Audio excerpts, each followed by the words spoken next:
ဒါအထူးအားဖြင့်တော့ကျွန်တော်မနှောသုံးတာများတယ်။ဘာလို့ဆိုကျင့်စဉ်ကမနှောများတယ်လေ။ဒါကျွန်တော်ကျင့်စဉ်နဲ့ပဲသုံးတယ်ဟိုတွက်တဲ့လက်တွက်မှုတွေကိုတော့ကျွန်တော်သိအားမကိုဘူး။ကျွန်တော်ကျင့်စဉ်နဲ့ကျွန်တော်ရဲ့စရဏအားနဲ့ဟောရတာကိုပို့ပြီးတော့အာတိလာရှိ။ဟိုလက်တွက်တွေကိုသိစိတ်ဝင်လာ။ဘာလို့ဆိုသီလလုံလို့တမာတိလုံလို့ဖောနိုင်တာပို့ပြီးတော့ထိရောက်တယ်လို့ကျွန်တော်တွေ့ရတယ်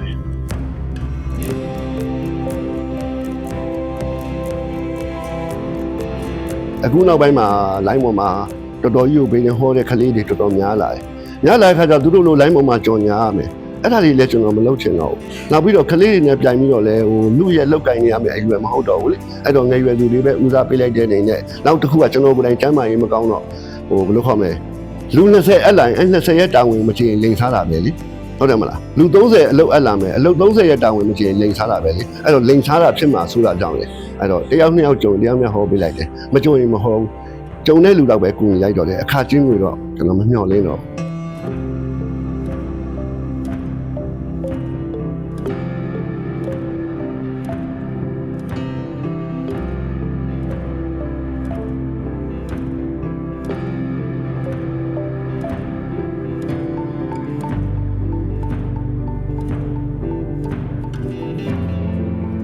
ကျွန်တော်နာမည်သစ္စာမန်နိုင်ဆရာဦးခင်အောင်လို့ခေါ်ပါတယ်ကျွန်တော်တော်တော်ငယ်တယ်ဗျအခုနှစ်တော့ကျွန်တော်မမှတ်မိတော့ဘူးအခုဆိုရင်တော့43နှစ်လောက်တက်တန်းလေးကိုချင်းချင်းဝင်ရောက်လာပြီပေါ့နော်ဆရာတက်တန်းပေါ့နော်အသက်ကတော့54ထဲမှာပေါ့နော်ဆရာတက်တန်းကျတော့43လောက်ထဲမှာသွားရှိတာပေါ့နော်အဲ့တော့ငယ်ငယ်လေးတွေကအစပြီးတော့ကျင်လည်ခဲ့တာပေါ့ကျင်လည်ခဲ့တယ်ဆိုတာလဲဒီဆရာတော်ဦးကင်စနာနဲ့ပတ်သက်လို့သူကတော့လူဘဝလုံးကဥက္ကံလှပေါ့နော်ဘုန်းကြီးဘဝကျတော့ဥက္ကင်စနာပေါ့ဥက္ကံလှဘဝနဲ့စပြီးသင်ကြားခဲ့တာနေပြီးတော့နောက်ပိတ်ဆုံးဥက္ကင်စနာမှာပွဲပြီးသွားတယ်တိုက်ရွယ်တော့82နှစ်မှာပြန်လုံတော်မူသွားတယ်ပြန်လုံတော်မူမဲ့အချိန်တစ်ထိကိုနောက်ဆုံးချိန်တစ်ထိကိုသင်သွားပေးတယ်ဒီဆရာတော်ရဲ့သစ္စာမန်နိုင်ဆိုတဲ့အခိုင်ကိုအခုချိန်ထိတူးတဲ့တောင်းခံပြီးတော့ထိမ့်သိမ်းလာခဲ့ရပါတယ်ကျင့်စဉ်ကတော့ဝင်နည်း8ချက်ပြည့်ချက်60နဲ့အခုချိန်ထိကျင့်နေသေးပါပဲဘေးရင်တော့တိတ်မဟောတော့ဘူးတိတ်တယ်ဟိုမလုပ်တော့ဘူးသို့တော့တပည့်သားမီးလေးတွေရဲ့ကိုတင်ကြားပေးတဲ့ကလေးတွေရဲ့တာဝန်ကိုတော့ယူပြီးတော့ဖြည့်ရှင်းပေးတာမှားတာကိုမှားတယ်မှန်တာကိုမှန်တယ်ဆက်လက်ပြီးတော့ထိမ့်သိမ်းပေးနေပါတယ်ကလေးတွေကိုမျိုးဆက်လေးတွေကိုပေါ့အမှားတွေမဖြစ်ရလေအောင်နောက်ထပ်ဒီဆရာရင်းနဲ့ပတ်သက်ပြီးတော့လဲဟိုအပြိုင်ဆိုင်တွေအမှားယွင်းတွေဖြစ်လာမှာဆိုလို့ကိုကြီးပညာကိုထိမ့်သိမ်းတဲ့အနေနဲ့ဆရာတော်ကြီးရဲ့အမိန့်အတိုင်းကိုအခုချိန်ထိကြံရှိနေတဲ့တပည့်လေးတွေကိုဆက်လက်ပြီးစီကံတကြတေဝတ်စာထိမ့်သိမ်းပေးနေပါတယ်တော်တော်လေးကျွန်တော်လည်းလှည့်ပြီးပင်လေတစ်ပိုင်းပေါ့လက်ပတ်တာပင်လေတစ်ပိုင်းအေယာဝီတစ်တိုင်းပေါ့လှည့်ပတ်ပြီးကျွန်တော်ဟောခဲ့တယ်ဟောတဲ့နေရာမှာတော်တော်ကြီးတွေ့ကြုံတယ်ဗျအခက်ခဲတွေများတွေ့ကြုံပေမဲ့လည်းတဖြည်းဖြည်းနဲ့တော့ပညာကျင့်စဉ်ရမြင့်လာတော့မကြောက်တော့ပါဘူးဟောရတာလွယ်လွယ်လေးပါပဲအထူးအားဖြင့်တော့ကျွန်တော်မနှောသုံးတာများတယ်ဘာလို့ဆိုကျင့်စဉ်ရမနှော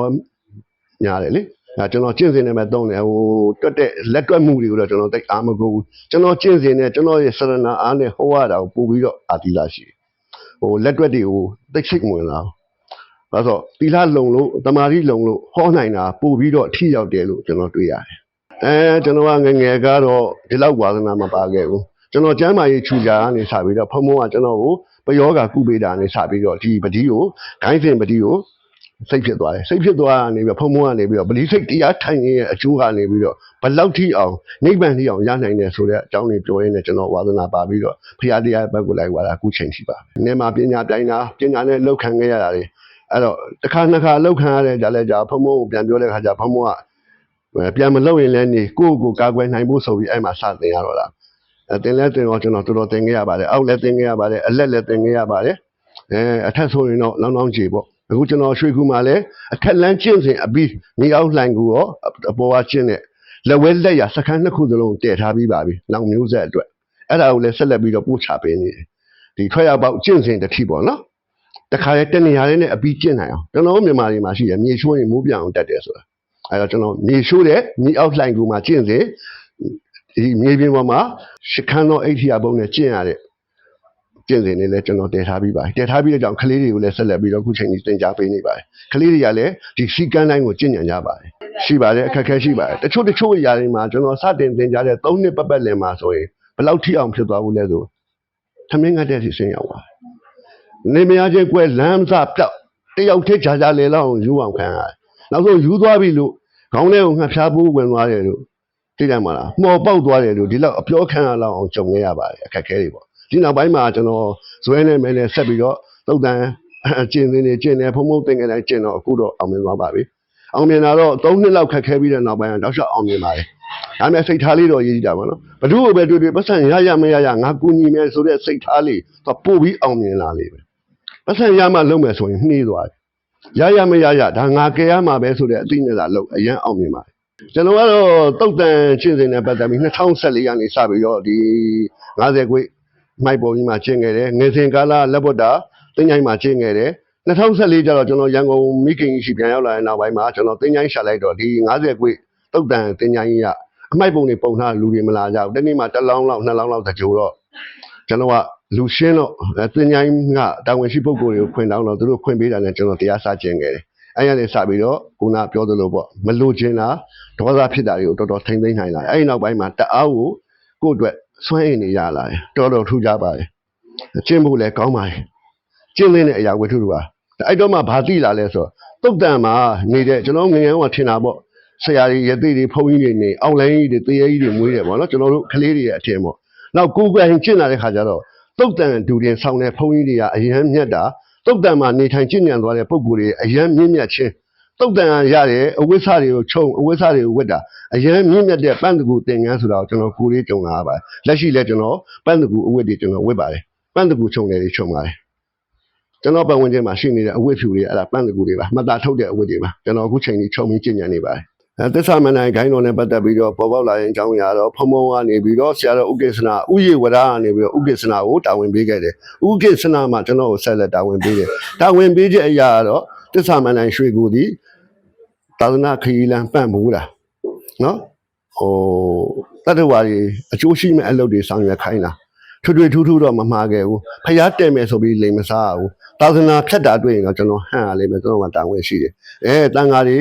ယဟန်ရှင်သူတွေကျွန်တော်လှူခြင်းလှူမယ်ကျွန်တော်ရှာဖွေလို့ရတဲ့ငွေနဲ့ပေါ့အလှူခံပြီးတော့ပြန်မလှူဘူးအဲ့ဒါတွေကကုတယ်လို့မဟုတ်ဘူးကြုံလို့လောက်ကင်ပေးလိုက်တာဒါပေးလဲပတ်စံလည်းမယူဘူးဆိုတော့အခုနှစ်မတ်မှာဖြစ်နေတာကျုပ်သိတယ်လေလုပ်ပေးလိုက်တယ်တော့ကျွန်တော်တော့မပေးနဲ့တချို့ဖုန်းကြီးနေလာတယ်ဟာတခါလေးကူညီပါအောင်ပေါ့ကူညီပေးလိုက်တယ်ပတ်စံမယူမှတော့ကုတာတယ်မမီးတော့ဘူးပေါ့ဟုတ်တယ်မလားမလုပ်စားတော့တော်ပြီဒီဟာကိုလုပ်ပြီးတော့ပတ်စံလည်းမလို့ခြင်းဘာလို့ဆိုတော့ကျွန်တော်ရဲ့နောက်ဆုံးချိန်ထိဒီပညာဒါနကိုကျွန်တော်လှူသွားမှာကျွန်တော်ကျမ်းမာရေးမကောင်းဘူးအဲ့အတွက်ကြောင့်အသက်ခံတာတည်ဆုံးမဲ့အချိန်ထိကိုကျွန်တော်တက်ပညာလှူဖို့ပဲရည်ရွယ်တော့တယ်ကျွန်တော်ကတော့ကျွန်တော်2014ကနေပြီးတော့တုတ်တန်ထိုင်လာခဲ့တဲ့ကျင့်စဉ်တွေပဲကျွန်တော်ကုတယ်ကုတဲ့နေရာမှာလည်းမယိုးသားတဲ့ယောဂတွေပဲကုတာရိုးရိုးသားဆေးရုံဆေးကန်းနဲ့ပတ်သက်လာတော့သွားဆေးကန်းသွားလို့ပဲကျွန်တော်ခိုင်းကျွန်တော်ကြည့်လိုက်တာလည်းသိလို့မယိုးသားရင်တော့ကုပေးလိုက်ရိုးသားရင်တော့နီးစပ်ရဆေးကန်းပဲခိုင်းလိုက်ကိုလည်းဆေးထိုးတင်ထိုးရတာပဲလေအခုနောက်ပိုင်းမှာလိုင်းပေါ်မှာ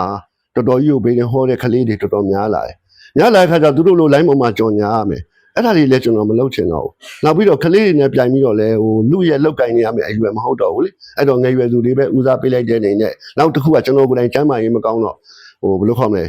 လူ20အပ်လာရင်20ရဲ့တာဝန်မချင်လိန်စားတာပဲလေ